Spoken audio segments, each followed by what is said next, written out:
vais continuer sur la date et je pourrais dire que c'est un produit, comme il vient d'être cité pour les pruneaux, mais très, très, très ancien. On trouve la date depuis l'Antiquité et d'ailleurs, souvent dans certains musées, on trouve même des contrats de commerçants de date.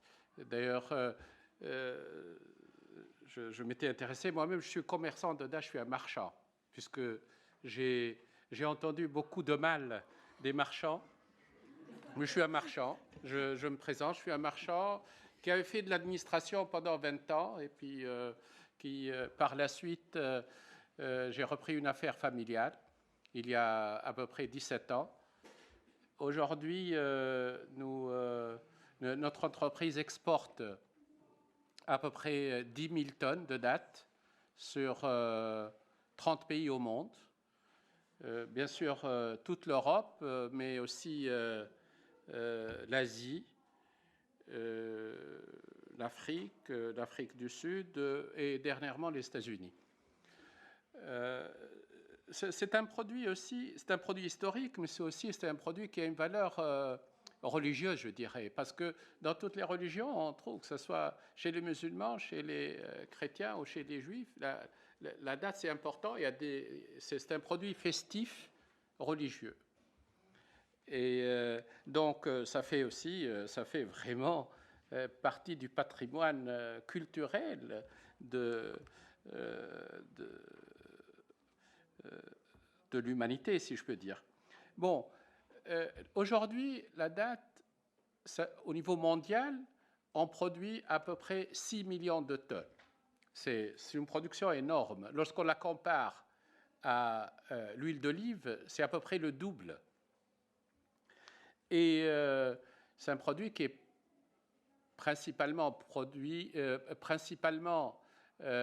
consommé dans les pays eux-mêmes. L'Iran produit à peu près 1 200 000 tonnes, n'exporte que 20 000 tonnes, 30 000 tonnes.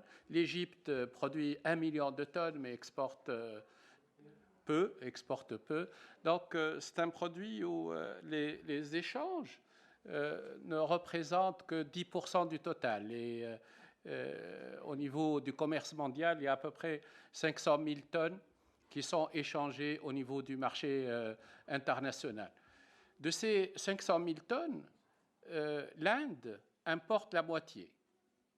Et c'est impressionnant le courant qui existe entre l'Inde et les pays du Moyen-Orient. C'est un courant très, très ancien qui remonte à l'époque du troc, certainement date contre épices.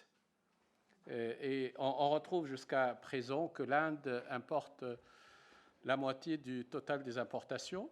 En Europe, les dattes sont arrivées principalement à travers Marseille. Ce sont les Marseillais qui avaient découvert, certainement au sud algérien, la date. Et puis surtout, je pense que s'inspirant des méthodes de conditionnement des pruneaux, ont commencé à travailler la date. Au début du siècle, il y avait beaucoup d'usines de date à Marseille. D'ailleurs, on disait aux enfants que s'ils ne faisaient pas leurs études, on les enverrait travailler les dattes. Et parce que c'est un métier qui nécessite beaucoup de main-d'œuvre. Et c'est un produit qui aussi existe dans un milieu très difficile, le milieu désertique. Donc, au niveau de sauvegarde de l'environnement, il n'y a pas beaucoup d'alternatives au palmier dattier.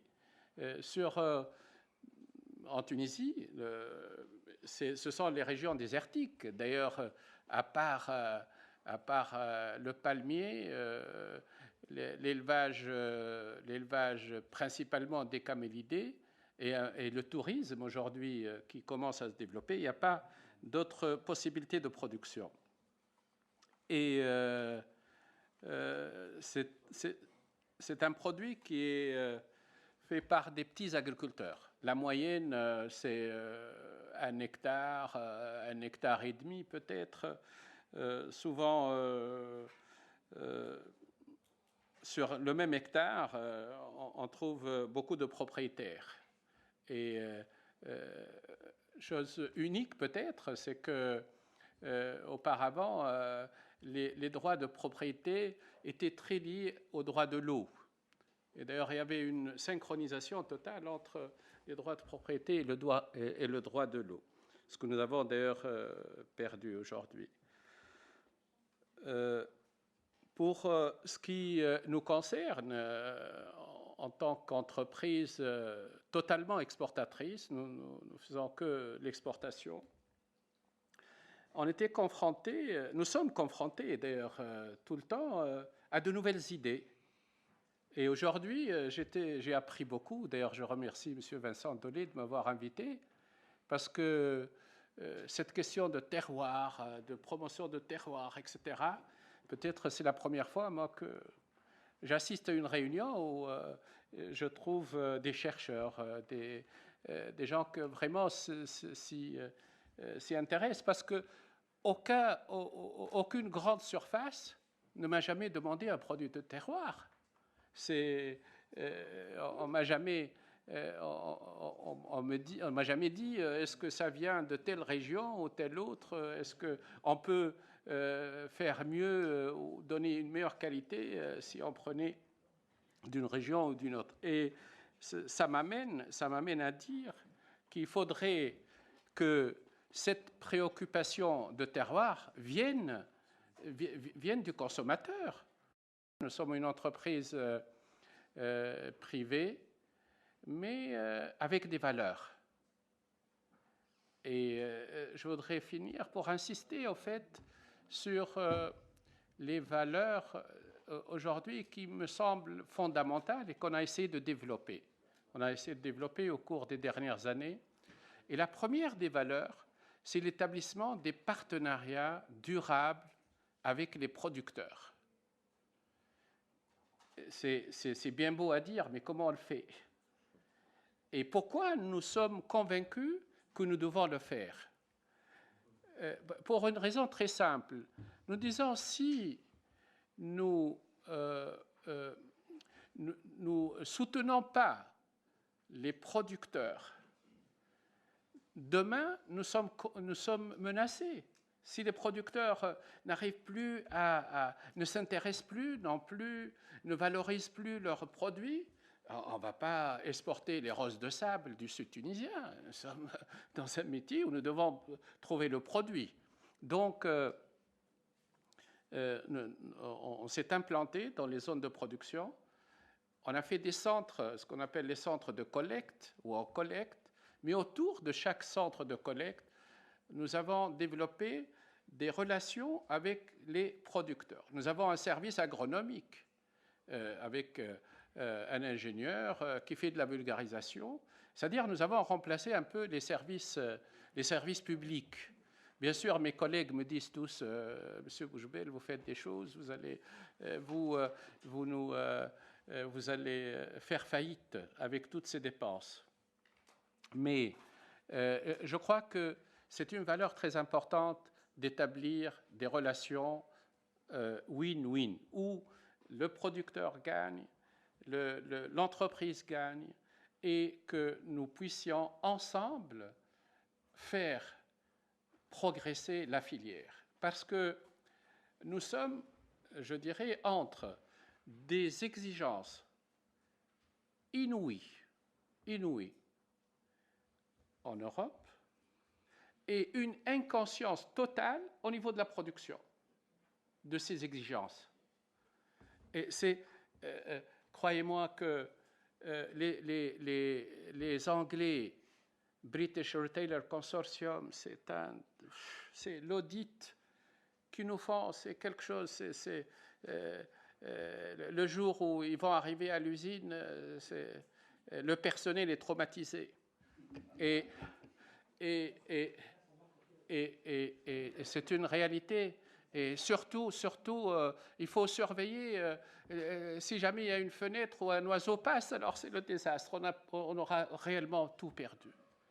C'est donc des exigences des Anglais, des exigences IFC, International Food Standards, après l'ISO 22000, après le REPGAP, après le biologique, puisqu'il faut qu'on puisse donner un range de produits.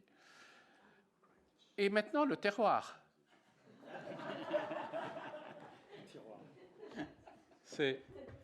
Mais nous voudrions développer ça. Nous voudrions trouver des niches de marché qui nous permettraient de donner plus de valeur à notre produit, qui est un produit du Sud,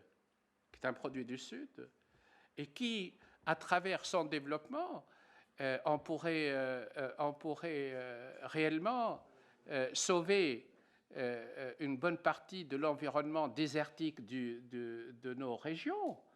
Et nous le disons d'ailleurs au niveau de notre entreprise, à chaque fois que nous exportons 5 tonnes de dattes, nous avons sauvé ou aidé une famille au sud parce que la production moyenne est 5 tonnes.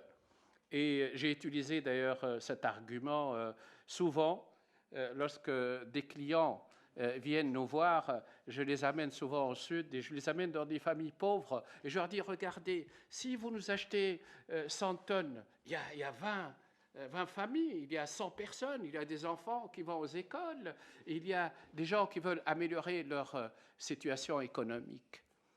Comment le faire arriver au consommateur final?